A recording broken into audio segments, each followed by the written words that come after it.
High বন্ধুরা, আমি Angel from green Angel. কেমন আছেন সবাই? আশা করি সবাই ভালো আছেন। এই মুহূর্তে দেশে অথবা বিদেশে যে যেখানে বসে চ্যানেলটি দেখছেন সবাইকে অসংখ্য ধন্যবাদ। চলুন দেখে নেই গ্লোয়িং ব্রাইট স্কিন পেতে নিয়মিত করুন সহজ কিছু কাজ। বয়স যত বাড়তে থাকে ত্বকের টান টান ভাব তত কমতে থাকে, যার ফলে চামড়া কুঁচকে যাওয়া, ভাঁজ পড়া বা ঝুলে যাওয়া ইত্যাদি নানা সমস্যা তৈরি হয়, যেগুলো বলিরেখা বা বয়সের ছাপ হিসেবে পরিচিত। এটা হয় আমাদের শরীরে অ্যান্টিঅক্সিডেন্ট কমে যাওয়ার ফলে। তবে যদি যথেষ্ট পরিমাণ অ্যান্টিঅক্সিডেন্ট যুক্ত খাবার খাওয়া হয় এবং কিছু পন্থা অবলম্বন করে চলতে পারি, তাহলে বলিরেখা বা বয়সের ছাপ থেকে অনেকটাই রক্ষা পাওয়া যাবে।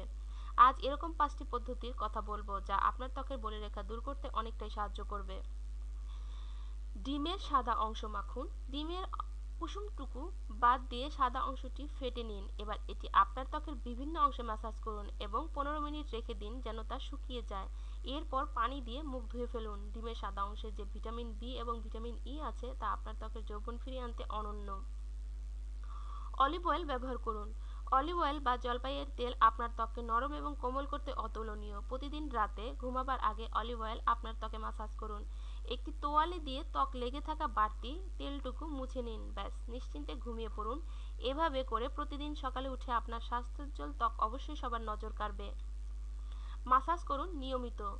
আপনার পছন্দের কোনো লোশন দিয়ে প্রতিদিন মিনিট খানেক মাসাজ করুন। আক্রান্ত স্থানগুলোতে বিশেষ করে নজর দিন, যেমন গলা, চোখের নিচে, কপাল ইত্যাদি স্থান। মাঝে মাঝে স্পা করলেও উপকার পাওয়া যাবে। ফল এবং শাকসবজি বেশি খান। ফল এবং শাকসবজিতে প্রচুর পরিমাণ ভিটামিন এ এবং ডি থাকে, যা আপনার ত্বকের পুনরুজ্জীবিত করে তুলতে সাহায্য করে। বিভিন্ন মৌসুমী সবজি এবং ফলের জুস বানিয়ে নিয়মিত পান করলে বয়সের ছাপ আপনার থেকে দূরে থাকবে।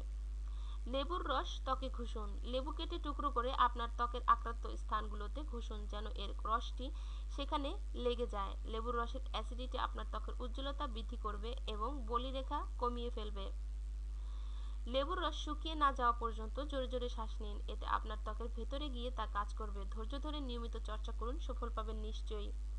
বন্ধুরা, এটুকুই ছিল আমাদের আয়োজন। আমাদের এই আয়োজন শুধুমাত্র আপনাদের জন্য। আমাদের এই আয়োজন যদি বিন্দুমাত্র আপনার ভালো লাগে তাহলে অবশ্যই লাইক দিয়ে আমাদের উৎসাহিত করবেন আর শেয়ার করে অপরকে দেখার সুযোগ করে দিবেন। আর বন্ধুরা, আপনারা আমাদের সাথে থাকলেই আমরা আরো ভালো ভালো কাজ করার উৎসাহ পাবো। তাই প্লিজ আমাদের সাথে থাকুন, চ্যানেলটি সাবস্ক্রাইব করুন। এতক্ষণ আমাদের সাথে থাকার জন্য অসংখ্য ধন্যবাদ। ভালো থাকবেন বন্ধুরা। আজকের মতো বিদায়। আল্লাহ হাফিজ।